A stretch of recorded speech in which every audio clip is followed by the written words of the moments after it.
Bonjour, je m'appelle Géraldine Giraudet, je suis gynécologue obstétricien spécialisée en chirurgie gynécologique et particulièrement en chirurgie bénigne et je m'occupe beaucoup des fibromes utérins responsables de pathologies de la femme. Je pratique à l'hôpital Jeanne de Flandre au CHU de Lille.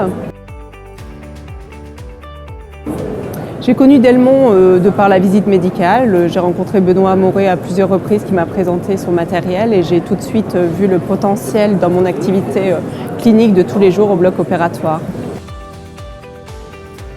J'utilise actuellement le Resecare et l'Easycare. J'ai choisi ces produits-là de par leur faible diamètre qui me permettent pour l'Easycare de franchir le col de l'utérus sans anesthésie, en consultation et de retirer des polypes sans devoir mettre les patientes au bloc opératoire, et le Resecare pour éviter de dilater les cols des patientes en désir de grossesse ultérieure, pour éviter les béances cervicales et éviter les traumatismes cervicaux et éventuelles synéchies post-opératoires.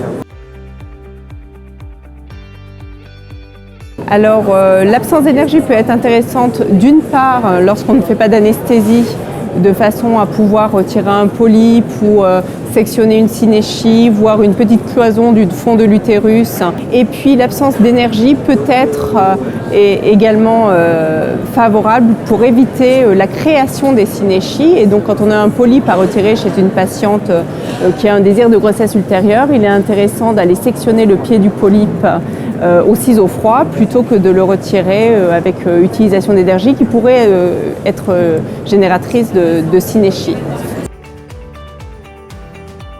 Alors l'Easycare, je l'utilise surtout pour mes hystéroscopies de consultation, c'est-à-dire pour mes hystéroscopies sans anesthésie. Le bénéfice est certain selon moi. Et puis au bloc opératoire, je l'utilise essentiellement pour traiter les polypes de plus gros volume qui me sont difficiles de traiter en consultation. Et alors là, l'Easycare me permet de passer les ciseaux dans le canal opérateur et d'avoir des ciseaux assez forts, suffisamment forts pour couper le pied d'un gros polype. Et puis la pince de Pozzi est assez forte également pour pouvoir retirer un polype de gros volume et pour qu'il passe à travers le col sans que la pince lâche. Et c'est l'avantage majeur de l'Easycare.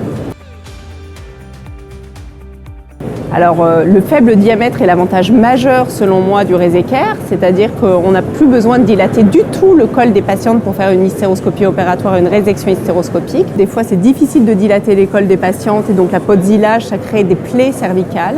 Et puis d'autre part, moi j'ai l'habitude de faire toujours lors de mes hystéroscopies opératoires une hystéroscopie diagnostique en début d'intervention. Donc j'utilisais un hystéroscope diagnostique. Ensuite, je montais le résecteur et donc il y avait une perte de temps entre le montage de l'hystéroscope diagnostique, le résecteur.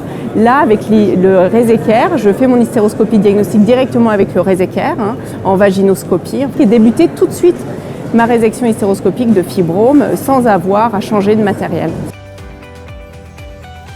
Les électrodes disponibles, alors c'est vrai que l'anse bipolaire est un peu plus petite que les résecteurs qu'on a l'habitude d'utiliser normalement, mais j'ai pas le sentiment que ça pose réellement de problème et c'est même parfois mieux d'avoir des petits copeaux pour l'extraction de ces copeaux en fin de bloc, donc ça ne pose pas de problème particulier en pratique.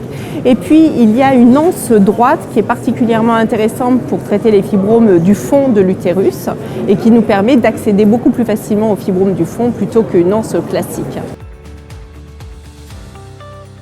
Le bénéfice, je ne le vois pas directement à la sortie du bloc opératoire. Alors, je le vois quand je peux faire un polype sans anesthésie en consultation avec l'Easycare. Donc ça, clairement, c'est un bénéfice pour la patiente.